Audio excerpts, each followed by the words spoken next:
Hello friends, rankers GS के इस platform पे आप सभी का बहुत बहुत स्वागत है। उम्मीद करते हैं आप लोग अच्छे होंगे और आप लोगों की तैयारी भी ज़बरदस्त चल रही होगी। देखिए, आज के लेक्चर में हम लोग मैथ्स के कुछ इम्पॉर्टेंट क्वेश्चंस को देखेंगे। हम लोगों ने उन क्वेश्चंस को सिलेक्ट किया है जिन कॉन्सेप्ट्स पे लगभग सभी परीक्षाओं में सवाल पूछे जाते हैं और इनका प्रैक्टिस करना आपके लिए ज़रूरी है। जैसा कि आप सभी को मालूम है कि एईडीओ के एग्ज़ाम में अब काफ़ी कम समय रह गया है, तो इन कम समय में भी अगर आप ज़्यादा से ज़्यादा प्रैक्टिस कर लेते हैं, अच्छे कॉन्सेप्ट्स पे अपनी पकड़ बना लेते हैं, तो आपकी स्पीड और एक्यूरेसी बढ़ जाएगी, जो एईडीओ एग्ज़ाम के लिए एक बहुत बड़ी रिक्वायरमेंट है, क्योंकि इस एग्ज़ाम में काफ़ी टफ कंपटीशन होने वाला है। ठीक है? अगर आपको हमारा ये वीडियो पसंद आएगा, तो आप हमें कमेंट सेक्शन पे ज़रूर बताइएगा। देखिए, आप हमारे साथ लास्ट तक बने रहिए, आप लोगों को बहुत अच्छे अच्छे कॉन्सेप्ट्स मैं बताने वाला हूँ। ठीक है, चलते हैं हम आज के पहले सवाल की तरफ। जो हमारा पहला सवाल है, three numbers are in the ratio of 3:4:5 and their LCM is 2400। The HCF of number is what. तीन संख्याएं 3, 4, 5 के अनुपात में हैं और उनका एलसीएम 2400 है, तो संख्या का एचसीएफ क्या होगा। देखिए, क्वेश्चन में जाने से पहले आप लोगों को थोड़ा शॉर्ट में बता दूं कि एलसीएम क्या होता है। एलसीएम का मतलब होता है लोवेस्ट कॉमन मल्टीपल।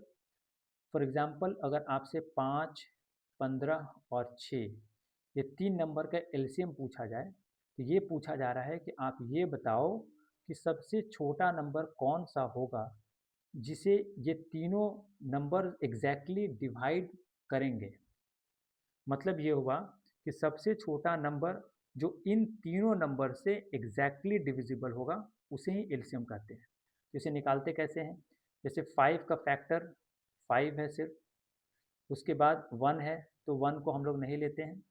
फिर उसके बाद 15 क्या होगा, 5 इंटू 3, तो 5 ऑलरेडी आ चुका है, इसीलिए बस हम लोग 3 लेंगे। फिर उसके बाद यहाँ पर देखिए आप 6 क्या होता है, 3 इंटू 2, तो 3 ऑलरेडी आ चुका है, तो फिर हम लोग 2 लेंगे, तो इसका एलसीएम 30 हो जाएगा। यानी कि 30 सबसे स्मॉलेस्ट नंबर है जिनको ये तीनों नंबर्स डिवाइड करेंगे। ठीक है। एचसीएफ क्या होता है? एचसीएफ हाईएस्ट कॉमन फैक्टर है। फॉर एग्जांपल, अगर 16 और 8 का हम लोग ये जानना चाहें कि इसका एचसीएफ क्या होगा, तो हम लोग ये जानना चाह रहे हैं कि कौन सा सबसे बड़ा नंबर होगा, सबसे बड़ा नंबर जो इन दोनों से एग्जैक्टली डिविजिबल होगा। यानी कि वैसा बड़ा नंबर आप बताओ, सबसे बड़ा नंबर जिन्हें 8 और 16 दोनों एग्जैक्टली जिनसे डिवाइड होंगे। ठीक है। तो अब देखेंगे आप यहाँ पे कि इस केस में हम लोग दोनों के बीच के कॉमन को सिर्फ ले लेते हैं, तो हमें पता चल गया कि एचसीएफ 4 है। ठीक है। यहाँ पे देखिए क्वेश्चन में क्या बोला गया है कि कोई नंबर है जिसका अनुपात 3:4:5 है। तो हम लोग ये मान लेते हैं कि चलो ये नंबर ही 3 है, 4 है और 5 है। तो इनमें देखिए कुछ भी कॉमन नहीं है, इसलिए एलसीएम क्या हो जाएगा, 3 इंटू 4 इंटू 5। तो यहाँ पे क्या होगा, 5 4 जा 20, 60, तो इसका एलसीएम 60 है। लेकिन क्वेश्चन में ये बताया गया है कि एलसीएम 60 ना होके 2400 है। इसका मतलब ये हुआ कि ये 2400 कैसे हुआ होगा, इंटू 40 करने से। तो क्या करेंगे हम लोग, सभी रेशियो में 40 से मल्टीप्लाई करेंगे, तो देखिए ये नंबर 120 बन गया, ये नंबर 160 बन गया और ये नंबर 200 बन गया। अब एग्जैक्ट नंबर ये है 120, 160 और 200। अब क्या है कि हमें एचसीएफ निकालना है। एचसीएफ का मतलब तीनों के बीच का कॉमन हमें निकालना है, तो आंसर हमारा 40 आ जाएगा। ठीक है, चलते हम लोग अगले सवाल की तरफ। A train traveling at 65 km per hour leaves Mumbai at 10 a.m. and another traveling at 75 km per hour starts at 12 noon in the same direction. How many kilometer away from Mumbai will they meet? एक train 65 kilometre प्रति घंटा की गति से सुबह 10 बजे मुंबई से चलती है और दूसरी ट्रेन 75 किलोमीटर प्रति घंटा की गति से दोपहर 12 बजे उसी दिशा में चलना शुरू करती है। मुंबई से कितने किलोमीटर दूरी वे दोनों मिलेंगे। देखिए, जब भी अगर कोई दो गाड़ी चल रही हो एक ही डायरेक्शन में या ऑपोजिट डायरेक्शन में, या आपको दिया गया कि एक पुलिस वाला है, चोर को दौड़ा रहा है, कितने देर में पकड़ेगा, तो इन सारे क्वेश्चंस को सॉल्व करने के लिए हम रिलेटिव वेलोसिटी के कॉन्सेप्ट को यूज़ करते हैं। ठीक है, रिलेटिव वेलोसिटी आप अभी शॉर्ट में ये समझ लीजिए कि अगर मानिए कि कोई भी दो बॉडी सेम डायरेक्शन में चल रही है तो उनका रिलेटिव वेलोसिटी दोनों के माइनस करने से आता है। मतलब a माइनस बी करेंगे तो रिलेटिव वेलोसिटी निकल जाएगा, और अगर ऑपोजिट डायरेक्शन में चलेंगे तो उनके वेलोसिटी को हम लोग ऐड करते हैं तो रिलेटिव वेलोसिटी निकल जाता है। ठीक है, इसी कॉन्सेप्ट को हम लोग यूज़ करेंगे इस सवाल में। देखिए, इसमें क्या कहा जा रहा है कि जो एक मुंबई है, मुंबई से एक ट्रेन जो है वो 10 बजे निकलती है, उसकी स्पीड 65 किलोमीटर पर आवर है, और फिर उसके बाद 12 बजे दूसरी ट्रेन निकलती है, उसकी स्पीड 75 किलोमीटर पर आवर है। आप देखिए कि बाद में निकलने वाली ट्रेन की स्पीड ज़्यादा है, तो कुछ दूर पे जाने के बाद जो बाद में निकली हुई ट्रेन है वो उनसे पकड़ लेगी। तो वहीं पूछा जा रहा है कि मुंबई से कितनी दूरी पर वो दोनों ट्रेन मिलेंगे। ठीक है, दोनों का डायरेक्शन सेम है, तो आप देखिए कि क्या होगा, रिलेटिव वेलोसिटी दोनों को हम माइनस करेंगे। मतलब जब 12 बजे ये ट्रेन चलेगी तो ऑलरेडी जो 10 बजे चली है वो 2 घंटे की सफ़र तय कर चुकी होगी। तो डिस्टेंस कितना है दोनों के बीच में, तो 65 इंटू 2, तो आंसर क्या होगा 130। तो 130 किलोमीटर की दूरी है। वो जो बाद में चलने वाली ट्रेन है वो उसे कितने देर में कवर कर पाएगी, तो आपको पता है कि speed equals to distance upon time. तो इसका मतलब time is equals to distance upon speed. Speed क्या लेंगे, रिलेटिव वेलोसिटी वाले स्पीड को हम लोग लेंगे। तो रिलेटिव कितना होगा, 75 माइनस 65 10, तो 13 घंटे में पकड़ लेगी। लेकिन ये घंटा नहीं पूछ के ये पूछ रहा है कितने दूरी पे पकड़ेगा। तो अब देखिए, हमें टाइम पता चल गया है, स्पीड हमें पता है। यहाँ पर हम रिलेटिव स्पीड यूज़ नहीं करेंगे, क्योंकि रिलेटिव स्पीड हम लोगों ने इसलिए यूज़ किया क्योंकि ये दोनों के बीच के डिफरेंस का जो डिस्टेंस था उसको कवर करने में कितना समय लगेगा, इसलिए रिलेटिव वेलोसिटी को यूज़ किए। अब जो हमें डिस्टेंस निकालना है उसके लिए हम लोग क्या करेंगे कि स्पीड 75 को यूज़ करेंगे इंटू 13। देखिए आप, इसका आंसर आपको आ जाएगा 975। 975। ठीक है, उम्मीद करते हैं आप लोगों को अच्छा लग रहा होगा। चलते हैं अगले सवाल की तरफ। ए covers half of its distance with 20 km per hour and rest with 30 km per hour. What is the average speed of A? ए अपनी आधी दूरी 20 किलोमीटर प्रति घंटा की गति से और शेष दूरी 30 किलोमीटर प्रति घंटा की गति से तय करता है। ए की औसत गति क्या है। देखिए, कभी भी आपको एवरेज स्पीड निकालने का क्वेश्चन आए तो आपको क्या करना है, total distance upon total time करना है, तो आंसर आपका निकल के आ जाएगा। लेकिन देखिए यहाँ पे क्या है कि जब यहाँ पे दिया हुआ डिस्टेंस सेम है ना, डिस्टेंस सेम, क्योंकि हाफ डिस्टेंस वो इस स्पीड से कवर कर रहा है, हाफ डिस्टेंस इस स्पीड से कवर कर रहा है, तो इसके लिए फॉर्मूला होता है 2 into A B by A plus B. मतलब दोनों स्पीड का प्रोडक्ट, दोनों स्पीड का सम। यहाँ पे क्या होगा, 2 इंटू 20 इंटू 30 बाई 20 प्लस 30 कितना होगा 50, 5 हो गया, मतलब 24 किलोमीटर पर आवर इसका एवरेज स्पीड हो जाएगा। ठीक है, चलते हैं अगले सवाल की तरफ। A policeman sees a thief at a distance of 200 metre from him. He starts chasing the thief. The thief and the policeman run at the speed of 10 km per hour and 11 km per hour respectively. What will be the distance between them after 6 minutes? एक पुलिसकर्मी को अपने से 200 metre की दूरी पर एक चोर दिखाई देता है। वह चोर का पीछा करना शुरू कर देता है। चोर और पुलिसकर्मी क्रमशः 10 किलोमीटर प्रति घंटा और 11 किलोमीटर प्रति घंटा की गति से दौड़ते हैं। 6 मिनट बाद उनके बीच की दूरी क्या रह जाएगी। ठीक है, अब देखिए इसमें क्या है कि फिर जो चोर है और जो पुलिस है वो दोनों सेम डायरेक्शन में चल रहा है, तो हम रिलेटिव वेलोसिटी का इस्तेमाल करेंगे। दोनों के स्पीड को हम लोग माइनस कर देंगे, तो जो रिलेटिव स्पीड है वो कितना आएगा, वो आ जाएगा आपको 1 किलोमीटर पर आवर। ठीक है, लेकिन आप यहाँ पे देखिए कि मिनट और सेकंड में बात चल रहा है, मीटर में और यहाँ पे, तो हम लोग इसको थोड़ा सा छोटा कर लेंगे। किलोमीटर पर आवर को मीटर पर सेकंड में करने के लिए 5/18 से मल्टीप्लाई करते हैं, शॉर्ट में याद रखिए। ठीक है, तो ये 5/18 मीटर पर सेकंड इसका रिलेटिव स्पीड हो गया। कितना डिस्टेंस को कवर करना है कितना 200। 6 मिनट में वो कितना कवर कर किया होगा, तो देखिए distance covered is equals to speed into time. देखिए ये सेकंड में दिया हुआ है, मीटर पर सेकंड, लेकिन ये जो टाइम है 6 मिनट लिखा हुआ है, तो इसको भी हम लोग सेकंड में कर लेते हैं। ठीक है, अब देखिए 6 3 और 3 20 मतलब 100 मीटर डिस्टेंस कवर करने के बाद 6 मिनट के बाद 100 मीटर के डिस्टेंस चोर और पुलिस के बीच में रह जाएगा। तो बोल रहे हैं कि और कितना कवर करना है, तो पूरा टोटल कितना है 200 और दोनों के बीच के डिस्टेंस कितना हो जाएगा, तो 100 मीटर। आंसर आपको 100 मीटर आ गया। ठीक है, चलते अगले सवाल की तरफ। An article is sold at 7/8 of its mark price if the profit is twice the discount offer, then find the profit percentage. एक वस्तु को उसके अंकित मूल्य के 7/8 भाग पर बेचा जाता है, यदि लाभ दी गई छूट का दुगना है तो लाभ प्रतिशत ज्ञात कीजिए। ठीक है, तो इसको देखिए हम लोग कैसे करेंगे।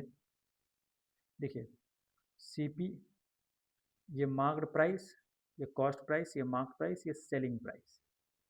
ठीक है, क्या बोला जा रहा है कि मार्क्ड प्राइस जो है वो 7/8 ऑफ सेलिंग प्राइस है। मतलब कि अगर मार्क्ड प्राइस 8 है तो सेलिंग प्राइस 7 है। और ये कहा जा रहा profit is twice the discount offer. Discount कितने का है, 1 का, तो प्रॉफिट कितने का होगा, 2 का। तो किससे प्रॉफिट होता है, सीपी और एसपी के बीच में, तो सीपी क्या होगा 9 होगा। ठीक है, सीपी सॉरी सॉरी, तो ये देखिए सीपी कितना होगा 5 होगा, क्योंकि 5 + 2 तब जाकर 7 होगा। ठीक है, तो इसका मतलब ये हो गया कि 2 का प्रॉफिट है कितने पे, 5 पे इंटू 100, तो 20 इंटू 2 40%।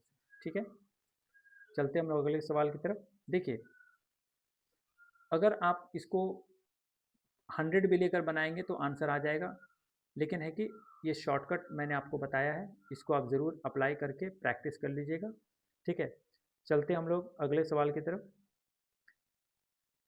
देखिए क्या दिया हुआ, 5 पे power 5x + 5 is equals to 1। देखिए बेस हमें सेम करना होता है, तो यहाँ पे 1 लिखा हुआ है तो 5 का पावर 0 कर देते हैं, क्योंकि किसी चीज़ का पावर 0 1 ही होता है। तो इसका मतलब क्या हुआ, बेस बेस सेम है तो पावर पावर भी सेम होगा। तो यहाँ पे क्या हो जाएगा, x is equals to -5/5 is equals to -1। Answer आपका -1 हो जाएगा। चलते अगले सवाल की तरफ। The speed of a stream is 5 kilometre per hour. A motor boat goes 10 kilometre upstream and back again to the starting point in 50 minutes. What is the speed of the motor boat in still water. धारा की गति 5 kilometre प्रति घंटा है। एक motor boat धारा के प्रतिकूल 10 किलोमीटर चलकर 50 मिनट में प्रारंभिक बिंदु पर वापस आ जाती है। स्थिर जल में मोटर बोट की गति क्या है। देखिए आपको ये समझना है कि जैसे डाउन स्ट्रीम में जब जाता है कोई भी बोट या कोई भी व्यक्ति अगर डाउन स्ट्रीम में जा रहा है, मतलब क्या है कि वो धारा के डायरेक्शन में जा रहा है, तो उसको धारा मदद करती है चलने में। तो उस समय इसका स्पीड क्या हो जाता है, बोट का स्पीड और वो धारे का स्पीड के बराबर हो जाता है। ठीक है, दोनों को जोड़ के तब बराबर जो आता है वो उसका स्पीड हो जाता है।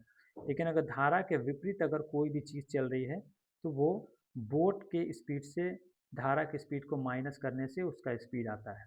ठीक है, इसीलिए आप देखेंगे कि डाउन स्ट्रीम में कम समय लगेगा, इसमें ज़्यादा समय लगेगा। ठीक है, अब देखिए यहाँ पे क्या बोला जा रहा है कि जो बोट का स्पीड है हमें निकालना है, और जो स्ट्रीम का स्पीड है वो 5 किलोमीटर पर आवर दिया हुआ है। ठीक है, कोई दिक्कत नहीं।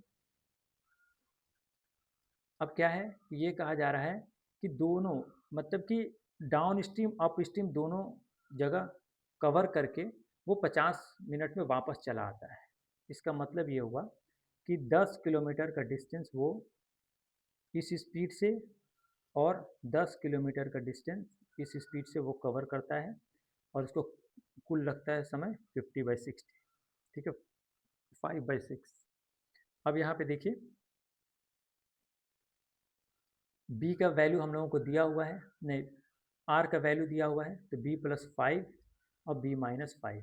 ठीक है, अब देखिए आपके पास दो तरीके हैं, आप इसको सॉल्व कर लीजिए तो बी का वैल्यू चला आएगा, और या नहीं तो आप ऑप्शन वाइज पुट करेंगे तो आपको आंसर मिल जाएगा। जब आप ऑप्शन 25 डालेंगे तो देखिए 10/30 प्लस 10/20 इज इक्वल टू 5/6 आना चाहिए। देखिए आप यहाँ पे जब आप करेंगे तो 60, 20 प्लस 30, 50/60, तो ये आंसर आपको आ गया।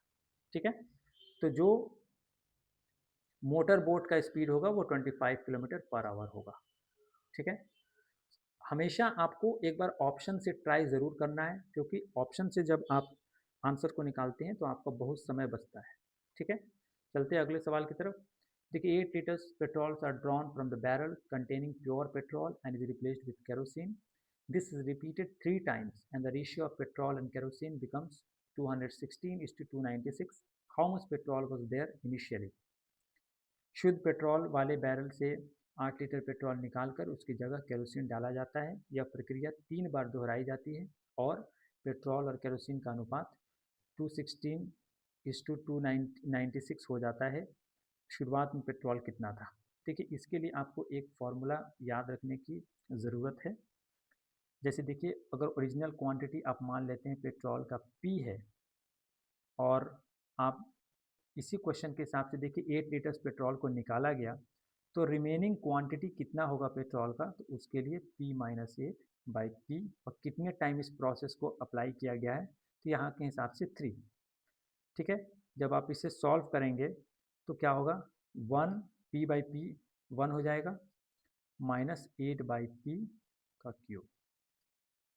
ठीक है, अब देखिए दिस, और यहाँ पर रेशियो क्या बता रहा है, पेट्रोल और केरोसिन का रेशियो 216:296। तो पेट्रोल और केरोसिन का रेशियो है ना ये 2:216:296। पेट्रोल पूरे सॉल्यूशन में कितना होगा, तो पेट्रोल प्लस केरोसिन दोनों को ऐड करेंगे 216/512। देखिए इधर क्यूब का वैल्यू है, इसीलिए हम लोग इसको भी क्यूब में कन्वर्ट करने की कोशिश करेंगे। तो ये 6 का क्यूब है, ये 8 का क्यूब है, तो ये 6/8 क्यूब। दोनों को जब हम लोग इसे कंपेयर करेंगे 1-8/p क्यूब, दोनों तरफ से क्यूब क्यूब हट जाएगा। ठीक है, दोनों तरफ से क्यूब को हम लोग हटा देंगे, तो हमारा आंसर जो है P=32 आएगा सॉल्व करने पे। ठीक है, चलते हम लोग अगले सवाल की तरफ।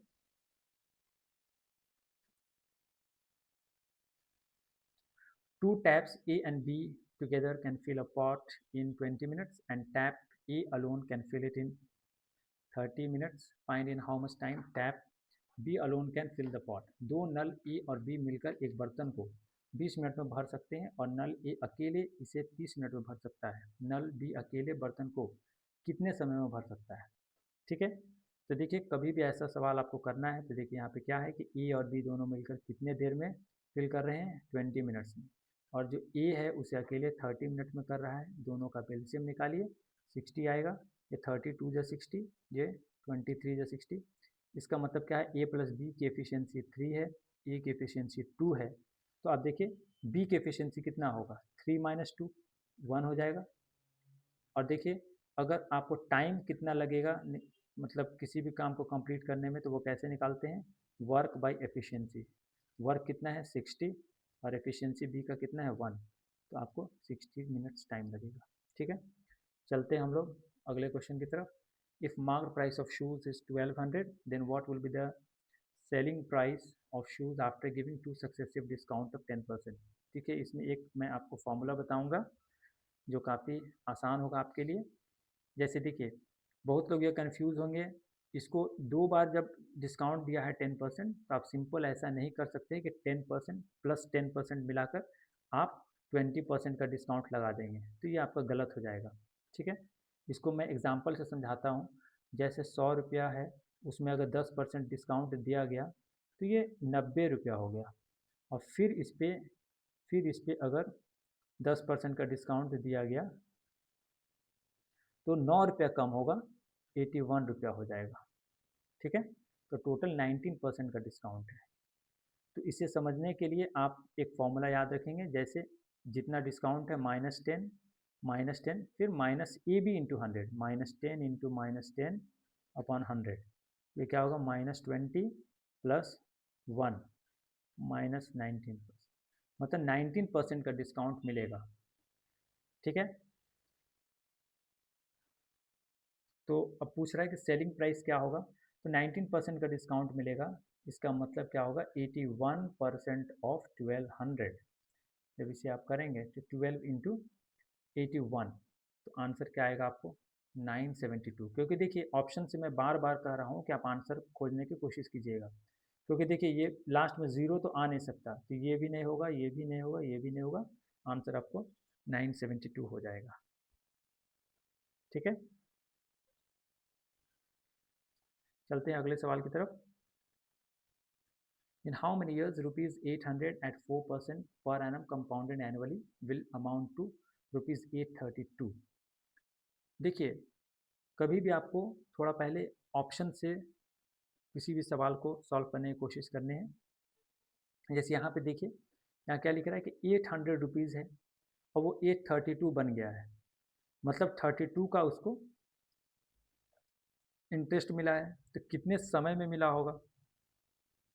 तो आप देखिए 4% एक साल के लिए इंटरेस्ट है, तो आप देखिए 800 का 1% कितना होगा 8, 2% 16, 3% 48, 24 और 4% 32। इसका मतलब क्या है कि एक साल के लिए ही वो अपने राशि को जमा किया होगा, तो उसको 832 बन गया होगा।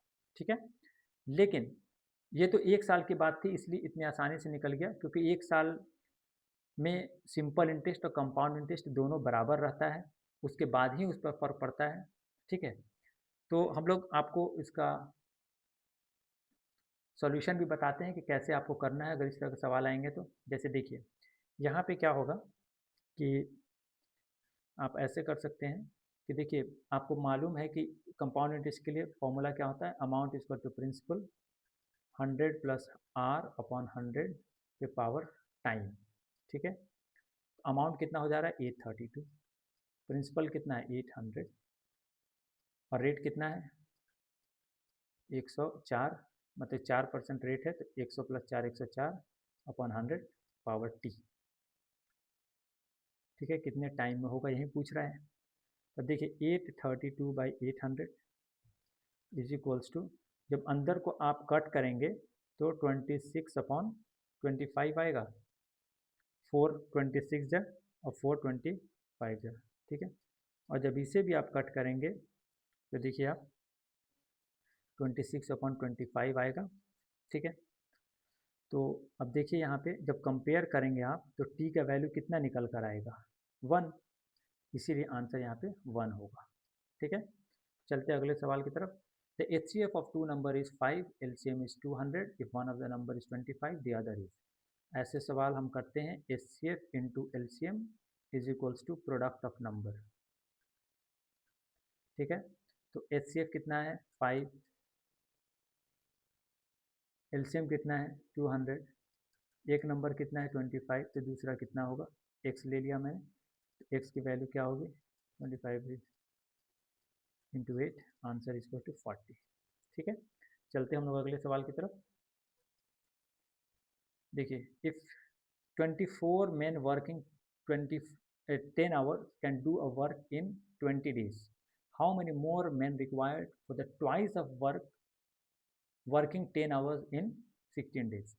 देखिए जब भी ऐसे सवाल आपसे पूछे जाए कि इतने व्यक्ति हैं, इतने डेज के लिए काम करते हैं, इतने घंटे के लिए काम करते हैं, तो कितना लोग लगेगा, इस तरह के सवाल कभी भी आपसे पूछे जाए तो याद रखना है MDH मसाला M1D1H1 is equals to M2D2H2।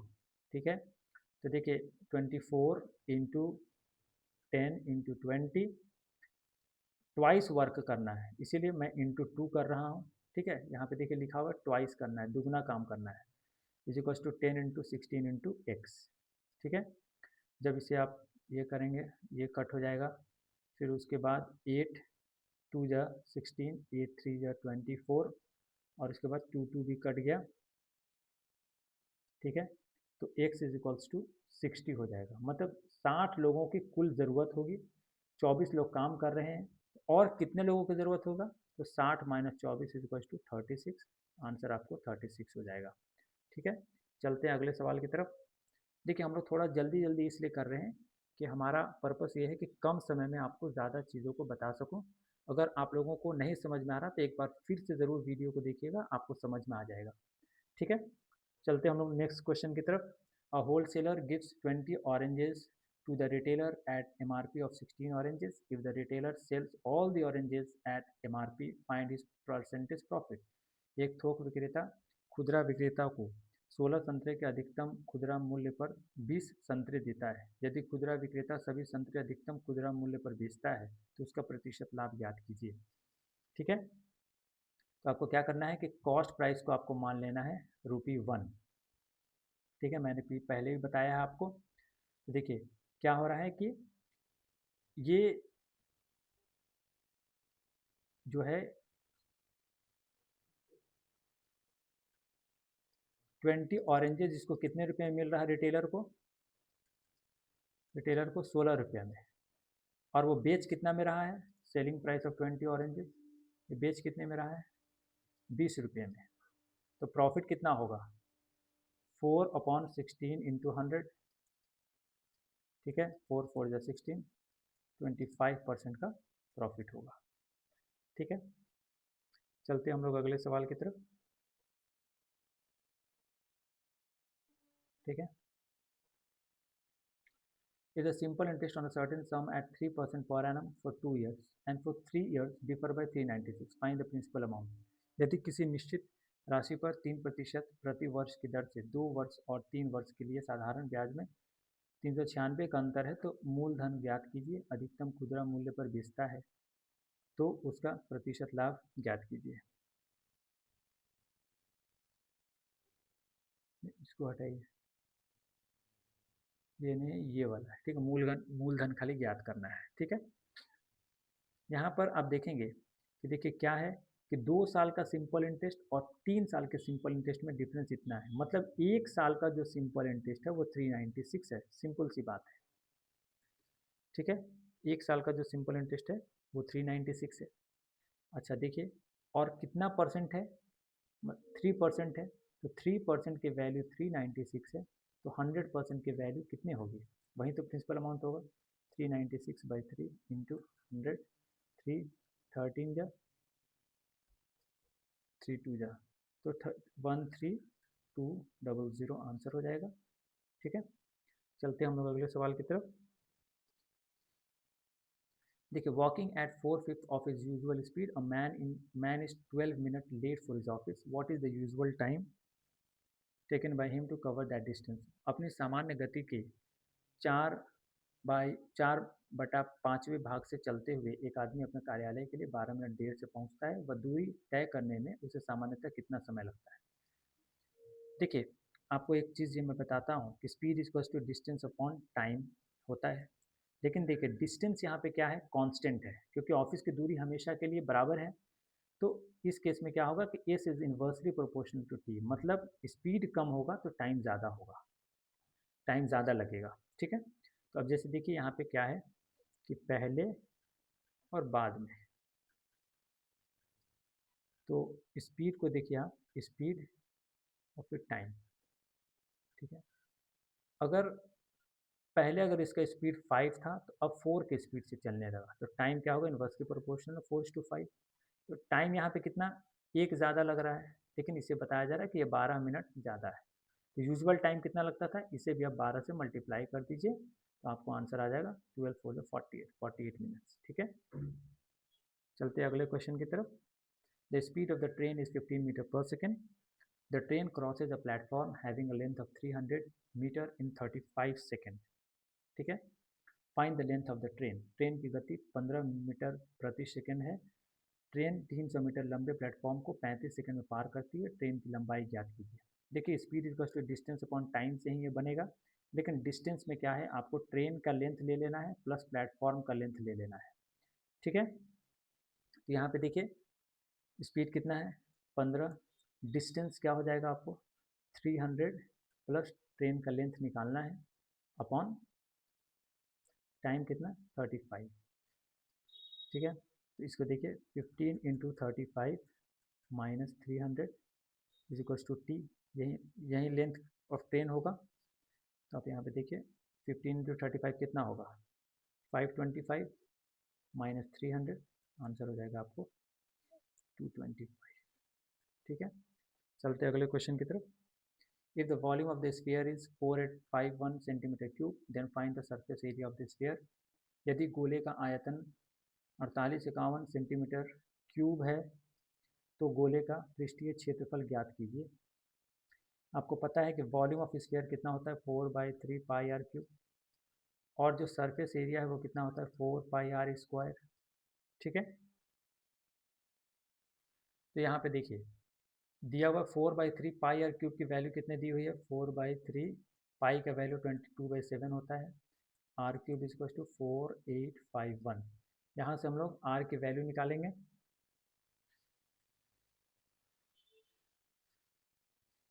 देखिए R cube equal to 4851 into 21/88।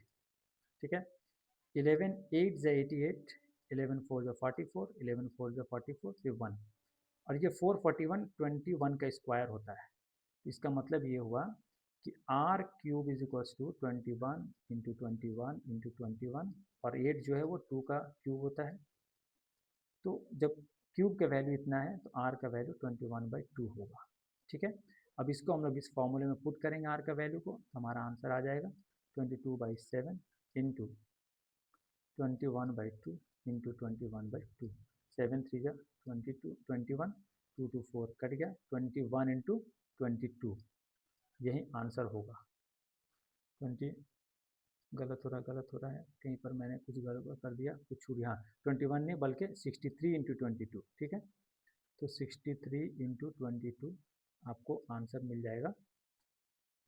देखिए 63 इंटू 11 इंटू 2 कर दीजिए, इसका मल्टीप्लिकेशन आपको पता है 6 9 3 इंटू 2, आंसर आपको हो जाएगा 1386। ठीक है, चलते हम लोग अगले सवाल की तरफ। 3 partners ABC invested some money and shared profit in the ratio of 3:7:5. If the total profit is 6840, how much more money did A and C earn over B? 3 साझेदार A, B और C ने कुछ धनराशि निवेश की और लाभ को 3, 7 और 5 के अनुपात में बांट लिया। यदि कुल लाभ 6840 रुपये हैं तो A और C ने B की तुलना में कितना अधिक धन अर्जित किया। देखिए A, B, C का क्या है, देखिए जितना प्रॉफिट का रेशियो होता है उतना ही इन्वेस्टमेंट का रेशियो होता है। तो ए, बी और सी ने इन्वेस्ट किया है 3:7:5। अब देखिए हमें निकालना क्या है कि ए और सी जो है दोनों मिलकर बी से कितना ज़्यादा प्रॉफिट कमाया है। तो ये दोनों 8 है और ये 7 है, मतलब जो एक रेशियो का वैल्यू होगा वही हमारा आंसर होगा। देखिए यहाँ के हिसाब से क्या है कि अगर सभी का प्रॉफिट देखा जाए तो मान लेते हैं हम लोग कि 3 रुपये इसको मिला, इसको 7 रुपये मिला और इसको 5 रुपये मिला प्रॉफिट के तौर पे, तो ये 15 रुपया। लेकिन ये 15 आर का वैल्यू 6840 है। ठीक है, तो 1 आर का वैल्यू क्या होगा 6840/15, 15 4 जा 60, और फिर इसके बाद 15 5 जा 75, और फिर 15 6 जा 90। तो एक आर का वैल्यू 456 आया और यही हमें निकालना था, तो हमारा आंसर हो जाएगा 456। चलते हम अगले सवाल की तरफ। If the selling price of 25 apple is equal to cost price of 30 apples.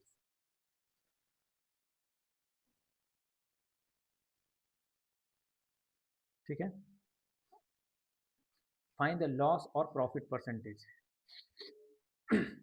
देखिए यहाँ पे तो क्या हो जाएगा, आपको कॉस्ट प्राइस आप मान लीजिए ₹1। ठीक है, तो कॉस्ट प्राइस ऑफ 30 एप्पल्स कितना होगा? कॉस्ट प्राइस ऑफ, देखिए selling price of 25 apple is equals to cost price of 30 apple. तो कॉस्ट प्राइस ऑफ 25 एप्पल्स हम लोग देखते हैं, क्योंकि 25 एप्पल्स को ही बेचा गया है। तो cost price of 25 apple is 25, selling price of 25 apple is equals to 30, ठीक है। तो अब प्रॉफिट कितना होगा? ये देखिए, ये दोनों को माइनस करेंगे, 5 और कॉस्ट प्राइस को नीचे लिखेंगे, इंटू 100, 25 4 जा, मतलब 20% का प्रॉफिट होगा, ठीक है। चलते हम लोग अगले सवाल की तरफ। Two pipes A and B can independently fill a tank completely in 20 and 30 minutes respectively. Both the pipes are opened simultaneously. How much time will they take to fill the tank completely? ठीक है, ए जो है वो 20 minute में fill कर रहा है, B जो है 30 मिनट में फिल कर रहा है। दोनों का एलसीएम क्या होगा? 60। ये एफिशिएंसी ए का है, ये एफिशिएंसी बी का है। दोनों मिलकर कितने देर में फिल करेंगे?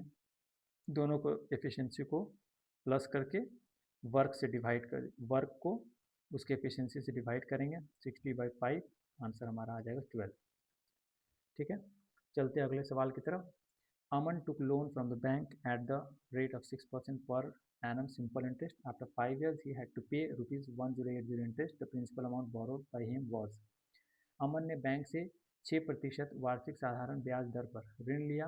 5 वर्ष बाद उसे 1080 ब्याज देना पड़ा। उसके द्वारा उधार ली गई मूल राशि क्या है?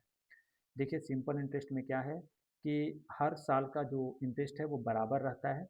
तो देखिए 6% के हिसाब से उसे इंटरेस्ट मिला है, 5 साल के लिए मिला है, मतलब 30% का वैल्यू जो है 1080 दिया हुआ है। तो 100% की वैल्यू कितनी होगी?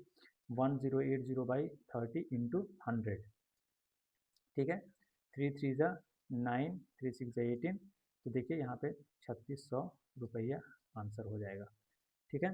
चलते अगले सवाल की तरफ। If length and breadth each of a rectangle is increase by 50%, then by what percentage will it area increase? यदि एक आयत की लंबाई और चौड़ाई में 50% की वृद्धि कर दी जाए तो उसका क्षेत्रफल कितने प्रतिशत बढ़ जाएगा? देखिए, तो पहले मान लेते हैं हम लोग, पहले केस में लेंथ लेंथ कितना है? मान लेते हैं 100 है, और हो गया कितना? पहले लेंथ भी मान लेते हैं हम लोग, 100 नहीं मानते, मान लेते लेंथ 2 है, ब्रेथ भी 2 है, तो एरिया कितना होगा? 2 इंटू 2 4। बाद में जब 50% बढ़ गया तो मानिए ये भी 3 हो गया, ये भी 3 हो गया, तो कितना हो गया? 9। कितना का वृद्धि हुआ? 5, कितने पे? 4 इंटू 100, 4 25 जब 25 इंटू 5 125, ठीक है। चलते हम अगले सवाल की तरफ। The difference between the compound interest and the simple interest on a sum of money at 9% per annum for 2 years is 129.60. How much is that amount? किसी धनराशि पर 9% वार्षिक दर से 2 वर्षों के लिए चक्रवृद्धि ब्याज और साधारण ब्याज के बीच का अंतर कितना है? तो वह राशि कितनी है? देखिए, जो सिंपल इंटरेस्ट होगा वो कितना होगा? 2 इंटू 9% इज इक्वल टू 18%, और जो कंपाउंड इंटरेस्ट होगा वो कितना होगा? 9 प्लस 9 प्लस 9 इंटू 9/100, ठीक है। तो दोनों के बीच में कितना का डिफरेंस होगा? देखिए 18.81% ये निकलेगा। दोनों के बीच में डिफरेंस कितना आ रहा है? 0.81% है। तो 0.81% की वैल्यू दी हुई है 129.60। हमें 100% की वैल्यू निकालनी है। ठीक है, दोनों तरफ के पॉइंट पॉइंट को उड़ा देते हैं। 129.60/81 इंटू 100, ठीक है। जब इसे आप सॉल्व करेंगे तो 9 9 जा 81, 9 1 जा 9, 9 4 जा 36, फिर 9 4 जा 36, फिर 140, फिर उसके बाद 9 1 जा 9, 9 6 जा फिर इतना, तो कितना आंसर आ जाएगा? 16,000। आंसर आपका हो जाएगा 16,000, ठीक है। चलते हम लोग आज के लास्ट सवाल की तरफ। आयांस as 10 years hence will be 4 times his age 20 years ago. What is the Ayaan's present age? 10 साल बाद आयांस की उम्र 20 साल पहले की उम्र की 4 गुना होगी। आयांस की वर्तमान उम्र क्या है? तो देखिए, आयांस का उम्र हम लोग मान लेते हैं कि अभी फ़िलहाल जो है वो x है, ठीक है। तो आयांस जो 10 साल के बाद होगा उम्र, वो 20 साल जो पहले था उसके 4 गुना होगा, ठीक है। x का वैल्यू निकाल लेते हैं हम लोग। x plus 10 is equal to 4x minus 80, 3x is equal to 90, x is equal to 30। Answer आपको 30 हो जाएगा। ठीक है, देखिए एक सवाल है, ये सवाल को आप लोग करके इसका आंसर हमें कमेंट बॉक्स में बताएंगे और ये भी बताएंगे कि आप लोगों को कितना समय लगा इस सवाल को करने में। आप लोगों को नेक्स्ट लेक्चर में इसके लिए मैं ऐसा ट्रिक बताने वाला हूँ कि आप इस सवाल को देखेंगे और आप आंसर लगा देंगे। ठीक है, उम्मीद करते हैं कि आप लोगों को हमारा ये प्रयास अच्छा लग रहा होगा। आप हमें कमेंट सेक्शन में ज़रूर बताएंगे। अगर आप हमारे चैनल पर नए हैं तो प्लीज़ हमारे चैनल को सब्सक्राइब कर लीजिएगा, ताकि जब भी हम ऐसा वीडियो बनाएं तो आप तक इसकी सूचना पहुंच जाए। ठीक है, तो आज के लिए बस इतना ही। All the best, thank you very much.